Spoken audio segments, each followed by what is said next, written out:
Welcome back to the last of our lockdown lectures. This one is about the Fourier transform in action, so we're going to go through essentially just a series of examples illustrating all the various things we've done with the Fourier transform, and we're going to end up with a couple of very nice theoretical results which indicate the way to a bigger picture.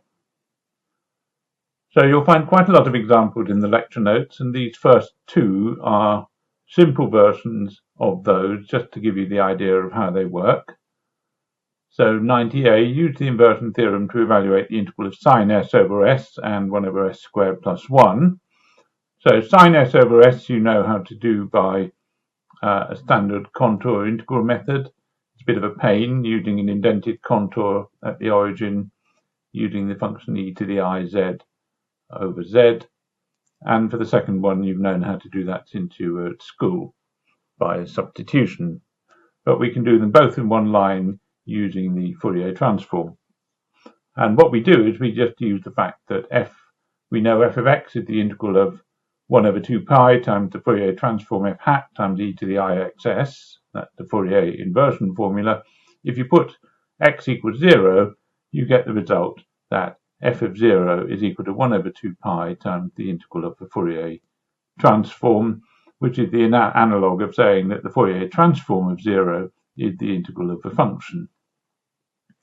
So for this integral, you know that if you put f is the characteristic function, the indicator function of minus 1 to 1, then the Fourier transform is 2 sine s over s, and so f of x is the 1 over 2 pi, the integral of 2 sine s over s, e to the ixs ds, and you put x equal to 0, gives you the first integral is equal to pi immediately. And for the second one, you do the same idea, but you put f of x as e to the minus mod x, because e to the minus mod x is the inverse of 1 over s squared plus 1, up to a factor of 2 pi. So you do need to know, of course, the Fourier transform pair. You need to know the function and its inverse, but once you've done that, you get a few nice integrals basically for free. Our second example is going to come, well, in fact, our set of examples is going to come from differential equations, and this is where we begin to see the Fourier transform's power in applications. We're going to start with a little trick, and the question is to invert e to the minus t s squared, where t is a positive parameter. In a minute, t is going to be time, but for now it's just a positive parameter. And we know how to do this before, because we know how to take the transform of e to the minus ax squared, and therefore we can just reverse engineer that transform to get the inverse of e to the minus ts squared, because the transform of this was a constant times e to the minus s squared over 4a. But there's another way of doing it which is quite neat, and you might enjoy seeing how it works. You take the Fourier transform and you do a slightly unexpected thing. You differentiate with respect to s. So that brings down a minus 2st, or 2ts from the exponent here, and then e to the minus ts squared, and then you back substitute, this is minus 2ts times f hat itself. And so if you multiply both sides by I, you get I df hat by ds, but you know that's the Fourier transform of xf, and that's minus 2t times, I've bracketed it, is f hat, which is minus 2t times the transform of f prime. So you can invert both sides, and that gives you that xf is minus 2t f primed df by dx. So f primed is minus x over 2tf, and this is just a simple separable differential equation. Take the f over the other side, integrate, and you'll get log of f on this side, and you'll get minus x squared over 4t on that side. And you can incorporate an initial value by noting that the constant of integration is going to be f of 0, so f of x is f of 0 e to the minus x squared over 4t. But you know what f of 0 is. It's 1 over 2 pi the integral of f hat ds, 1 over 2 pi the integral of e to the minus ts squared is 1 over 2 root pi t, and so f of x is e to the minus x squared over 4t divided by 2 root pi t. And as I say, you could easily have reverse engineered something we already knew. An example: solve the differential equation problem. Now, this is not something you might expect to be able to solve looking at it. You might think, well, that x f prime there is going to make life pretty difficult when it comes to guessing solutions of this differential equation. So we have to solve f double prime plus x f primed is plus f is 0, and we're going to ask that f goes to 0 at plus and minus infinity. So that's by way of boundary conditions. And then because this whole problem is homogeneous, that is, if f is a solution, so at any constant multiple of f, we require that the integral of f is 1, and that just normalizes it. So you take the Fourier transform of the differential equation, noting that you have the right conditions at infinity, and the second derivative gives you is all squared, because the transform of the derivative is is f hat. Do it twice, is squared times f hat. X f primed, you get id by ds of is f hat, and then f hat itself, of course, and you just tidy that up, and you find df hat by ds is minus s f hat, and so f hat of s is f hat of 0, e to the minus s squared over 2. But you know what f hat of 0 is, it's the integral of f, and so that is 1, and so f hat is e to the minus s squared over 2, and so f of x is e to the minus x squared over 2 over root 2 pi, which is just the previous example. And you'll notice that's the probability density function of normal 0, 1 popping up. Because it integrates to 1, that fixes the constant of 1 over root 2 pi. Another example, which is again going to be related: find the function u of x and t, two variables, satisfying this partial differential equation, which is the heat equation. Du by dt is d2u by dx squared. For t positive, so we're going to let the thing go at time t equals 0, and for x between minus infinity and infinity, and we're going to give it an initial temperature u of x and 0, t is 0, of f of x. So we have the evolution of temperature in an infinite bar from its initial distribution, f of x. We also have to have that f of x and u of x and t vanish at plus or minus infinity. F of x vanishes at plus or minus infinity to ensure that we can take the Fourier transform. Of course, there are solutions of this equation like x satisfies that equation, doesn't satisfy the boundedness condition at infinity. So there are solutions like that. But apart from obvious ones like that, there's no issue about uniqueness. In a moment, we'll see another problem where that is a serious issue, but these conditions are technical, by which I mean simply that they're there to ensure that the solution is unique, but you don't need to worry about them. So what's the solution? Let's take the Fourier transform in x. So I have du hat by dt. You can differentiate the Fourier transform under the integral. Du hat by dt is d2u, the Fourier transform of d2u by dx squared, which is is squared times the transform of u itself, or minus s squared u hat. And the transform of the initial condition is this integral with t put equal to 0, so u of x and 0 is f of x, and therefore this is f hat of s. And the solution is easy. It's a separable differential equation you have here. Du hat by dt over u is minus s squared. So the solution is u hat is f hat of s, which is the initial value of u as a function of t, f hat of s, e to the minus ts squared. And therefore, by the convolution theorem, we can cash in on our previous example. U of x and t is immediately the convolution of the initial temperature f of x and 1 over 2 root pi t e to the minus x squared over 4t, which is this integral here written out. and that is something that you would have found quite hard to deduce by any method other than this, unless you happen to know about similarity solutions, which you might see in a later course. But this is an example of a problem that you really do need something like the Fourier transform to be able to solve. I'm just going to make a note, and this goes back to our aside at the end of lecture 7. If you put f of x equal to delta of x, then you get u of x and t. You put f of x equal to delta of x in this integral here, you'll find u of x and t is e to the minus x squared over 4t divided by 2 root pi t. And this is the diffusion of a point amount of heat concentrated at x equals 0. That's what the delta function means, which then spreads out according to a normal distribution with ever increasing variance. The variance of this is 2t. So this shows how that amount of heat diffuses out. Notice it immediately travels an infinite distance, but of course it does so at vanishingly small amplitudes at very large distances x, because this is a very rapidly decaying function here. And this has a name. It's called the fundamental solution of the heat equation.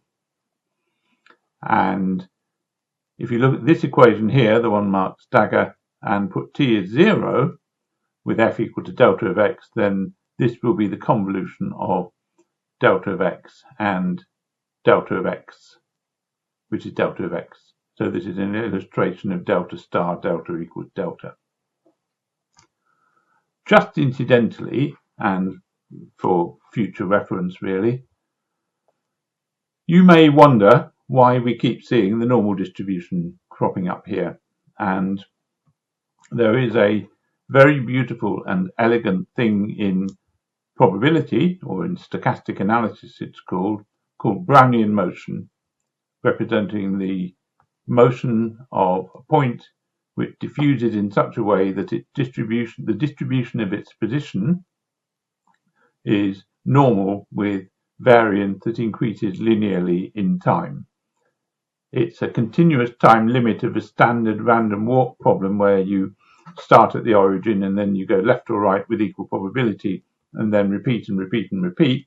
If you let the steps get smaller and smaller and the time steps get smaller and smaller, then you end up with a continuous time process which is very infinitely jagged, a fractal, but its density satisfies this differential equation with a factor of a half here, which tells you you're doing probability, but it's basically the heat equation, and the normal distribution is a solution. It's a lovely piece of mathematics that joins up probability and applied mathematics. Not that probability isn't applied maths, of course, but you know what I mean. Physical applied mathematics.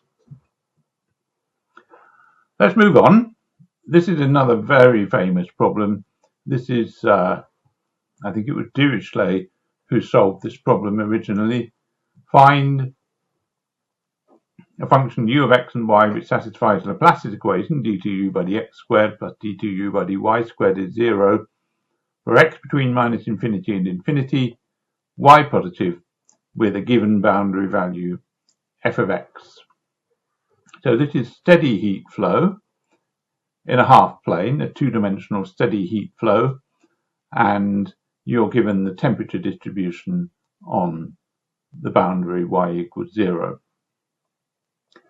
We have to have in this problem some conditions at infinity, and we need u and its gradient to be of order 1 over r at infinity. And now this footnote is actually probably a bit more important than a footnote, although for this course it is a footnote, but in mathematical terms it's more important.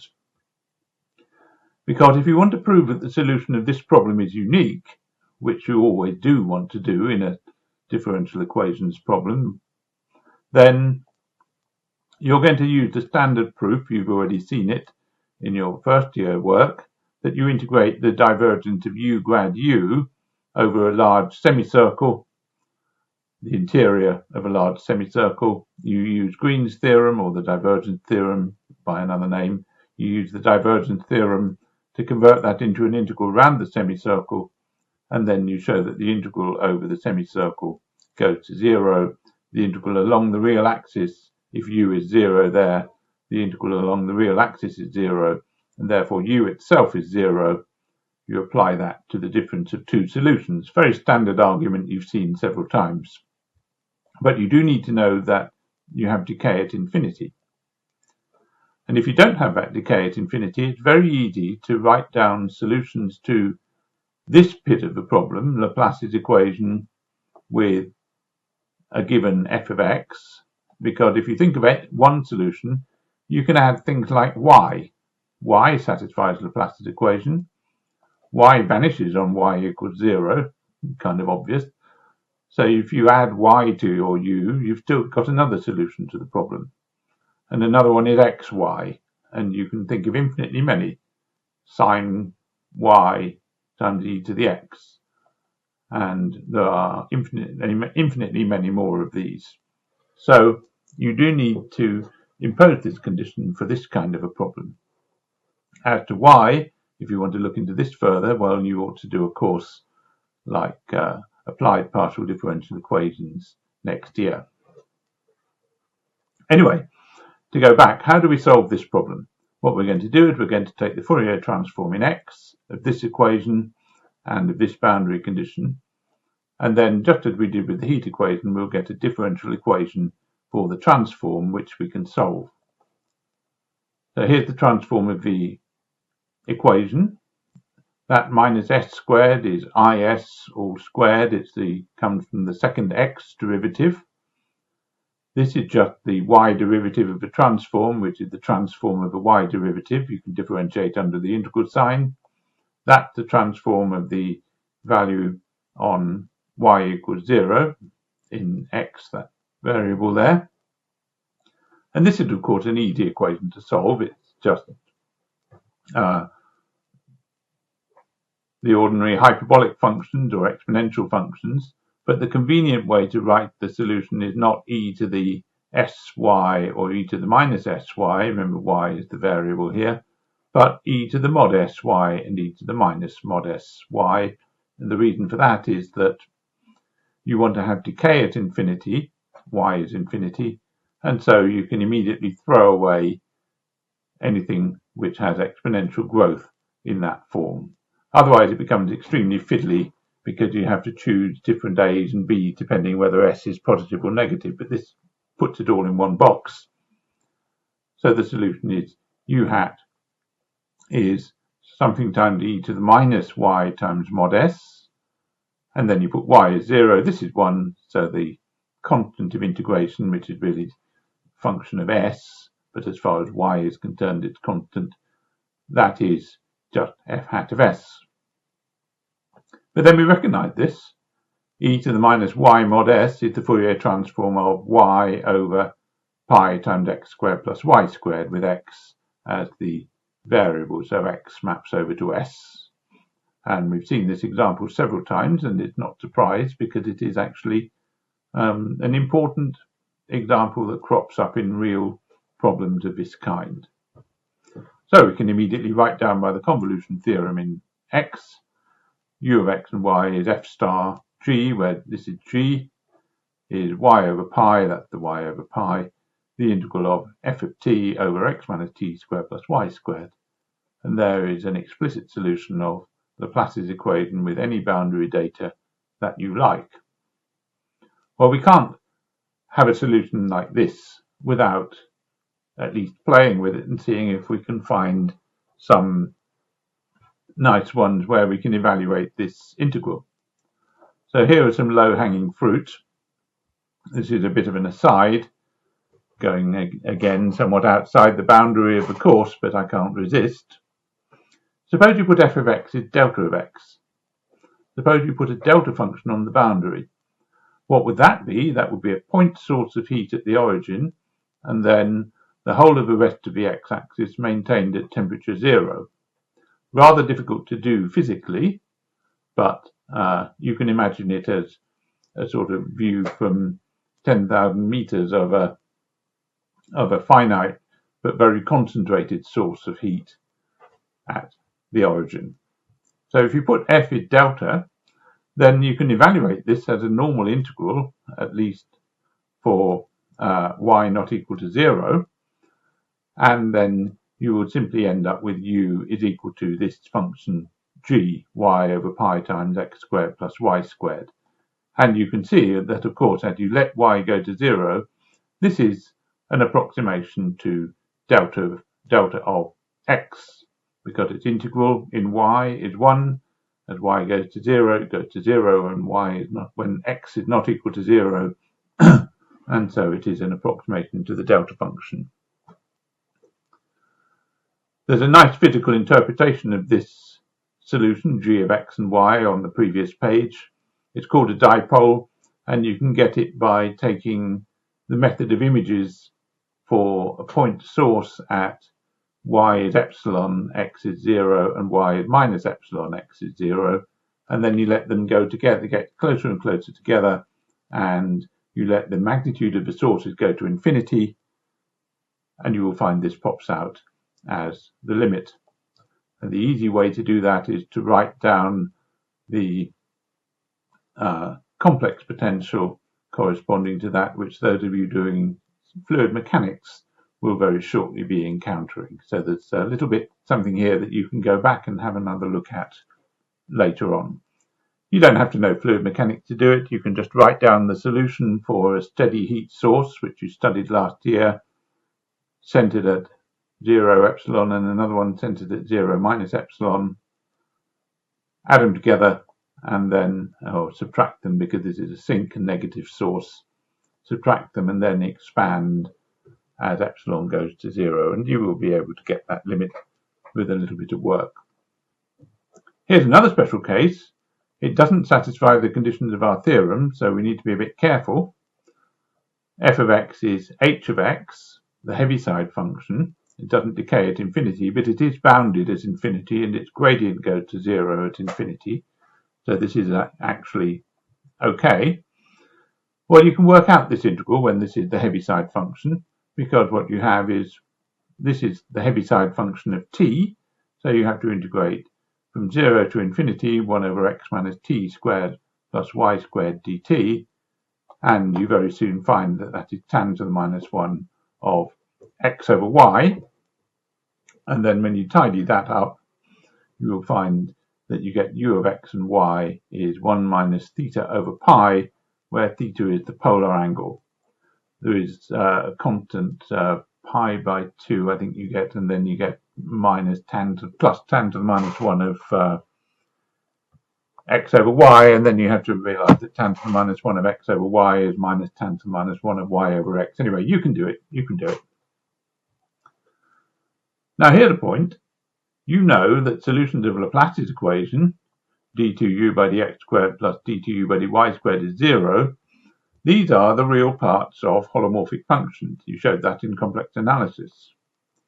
So, question for you, what is the holomorphic function that this is the real part of? In the case of g of x and y, this is the real part of I over pi z, because g of x and y was y over pi x squared plus y squared, and you think of 1 over z is x minus I y over x squared plus y squared, and then you fiddle around with the i's and you get that. What's this one? And how is it related to the case when f of x was delta of x? And remember that the derivative of h of x is delta of x. That's something to think about. And then the third one to think about. Suppose f of x is the Heaviside of x plus 1 minus the Heaviside of x minus 1. So this is a Heaviside which switches on at x equals minus 1. And this is one that switches on at x equals 1. So when you take that one away from that, you get something that is 0 till you get to minus 1, goes up to 1, and then goes down to 0 again when x is equal to 1. So it's a top hat function, or the indicator function of minus 1 to 1. So you get then u is theta 1 minus theta 2 over pi, just by adding these two, where theta 1 and theta 2 are the angles with respect to 1, 0 and minus 1, 0 as the local origin. That solution does vanish at infinity. And again, what's the holomorphic function? Something for you to work out. I forgot to give you your 20-20-20 minute in the last two lectures. Anyway, here it is now. This is not a bad point to take 20 seconds out, and then we shall move on to our very final result, which is a couple of important theorems.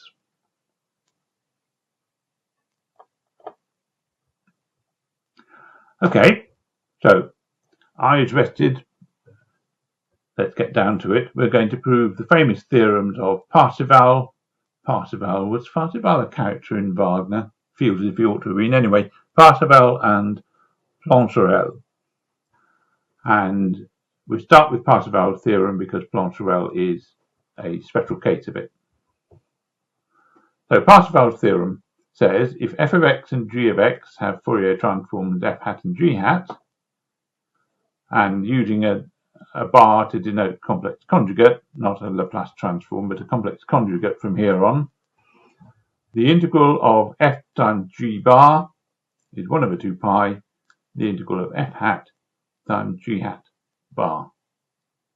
This says that the Hermitian inner product, when I say Hermitian, I mean you take a function, you take one vector or function, and you take the inner product with another one, but you take the conjugate of this one in order to get a real result when f and g are the same, because they're complex. It says the inner product of f and g is the same as the inner product of f hat and g hat, up to this scaling of 2 pi. And if you put f equal to g, then you have that the integral of f times f bar is the modulus of f squared, is 1 over 2 pi, the integral of f hat squared. This says the energy, because the integral of f squared is a measure of the energy. Those of you doing integration will call it the L2 norm, the L2 integral of f. The energy in f and the energy in the Fourier transform are the same. And that's the same as saying that for a Fourier series, that when you do a Fourier series, a result you already know, the integral from minus pi to pi of mod f squared is 2 pi times the sum of the squares of the coefficients, the Fourier coefficients. The energy in the function is the sum of the energy in the individual modes. An important result because it says there's no energy anywhere else. And you can see that's the basis of saying that the Fourier decomposition contains all the information you need to know about the function. In other words, it determines the function uniquely. And the same is going to go for Fourier transforms. Parseval's theorem, that's Plancherel. Parseval's theorem is a little more general, and what it says is that, if you like, the angle between f and g is the same as the angle between f hat and g hat, because this you think of as the inner product of f and g, and then you can divide by the length of f and the length of g, and you should get the cosine of an angle.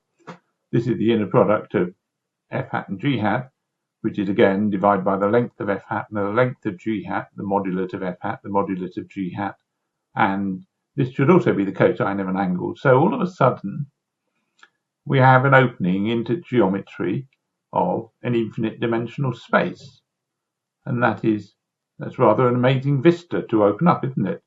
If you like that idea, then you want to take a course in some sort of functional analysis as one of your next steps.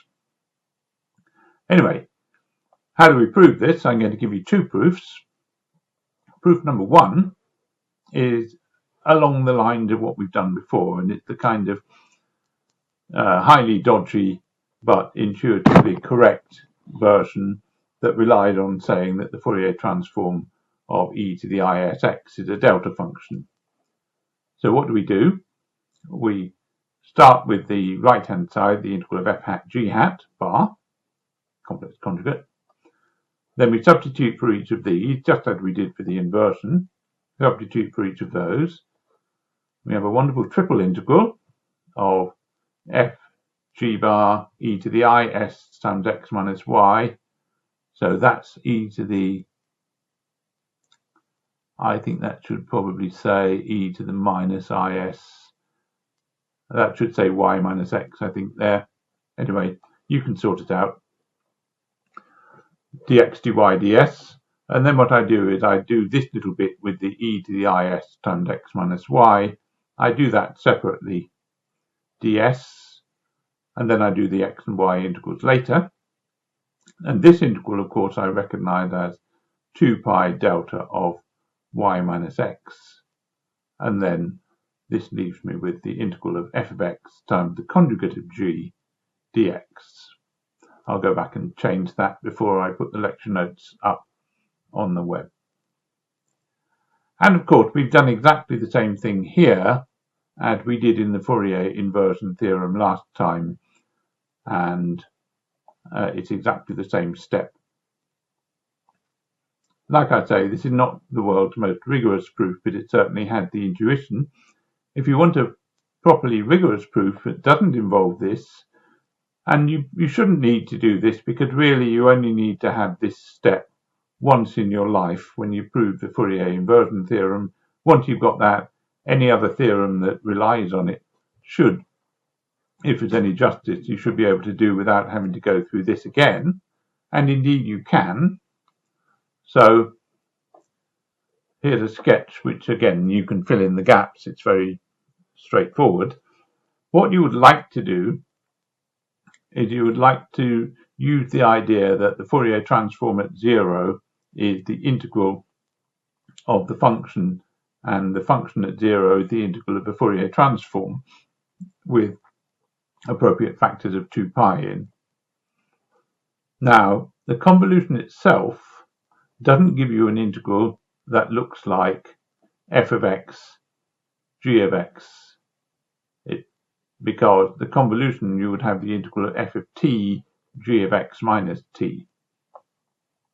So what you do is you define a function h of x, which is g of minus x, and then you put the complex conjugate in for convenience, and then f of x, g of x integrated with the complex conjugate is the same as f star h evaluated at the origin.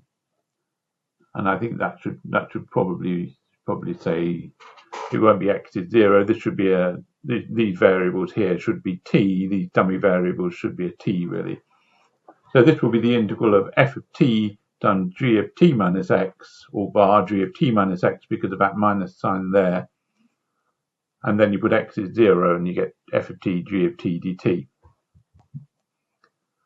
Then you notice that if you take the Fourier transform of h, then you get the Fourier transform of g complex conjugate, which is, you just have to write that down and keep track of the minus signs in the exponent.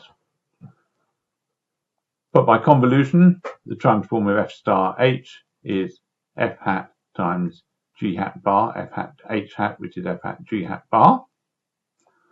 And therefore, you've got the transform of something is the product of two transforms. Therefore, by the inversion, the inverse of the left-hand side is f star g, and the inverse, that should really be an h, I suppose. The f star h is the inverse of f hat g hat. Now you put x equal to 0 on both sides, and you are done. So, as I say, sorry, there are a couple of typos here. That should be an h, and those things, where they're gone, should be, those things there should all be t's. I'll sort that out before the lecture notes go up. So that's a non-delta function proof, if you like, of Parseval's theorem. Now, there was just enough space on this slide to put in one final example, just to show you that Parseval and Plancherel lead you to be able to evaluate all sorts of other integrals. And here's a simple example. There's some more in the lecture notes. Evaluate the integral of sine squared s over s squared, which you can also do by residue calculus. It's also a pain. Here it's a one-liner. you know that if you put f of x is the characteristic function of -1 to 1, the indicator function of -1 to 1, its transform is 2 sine s over s. The integral of this is very easy to work out, of this squared is very easy to work out, it's 2. The integral of this squared, therefore, is equal to 2 with a factor of 4 from squaring that and a factor of 2 pi from the integral, and you're done. So that's the end. I hope you've liked this course as much as I have. It really is the most amazing collection of results in mathematics and intuitive ideas. It brings together a number of really deep mathematical things, and it joins up things that you've done in the past, complex analysis particularly, but quite a lot of other things as well, Fourier series, ideas of linear algebra, ideas of differential equations, and then it looks forward into a whole lot of other topics. And if you go and look at the lecture notes online, the printed lecture notes, then you'll find there's a whole range of destinations that you can get to from this, and they include probability, they include applied complex variables. If you like complex variables, you can see it applied in all sorts of problems from fluid mechanics, heat flow, that kind of thing. It includes ideas involving all sorts of other differential equations. It includes a lot of theoretical things, functional analysis being one. You can even take Fourier transforms of objects like groups. So this is a very fundamental meeting place of a whole lot of mathematical ideas in this course, and I'm very glad you chose to do it, and I hope that you are too. Enjoy. Thanks for watching.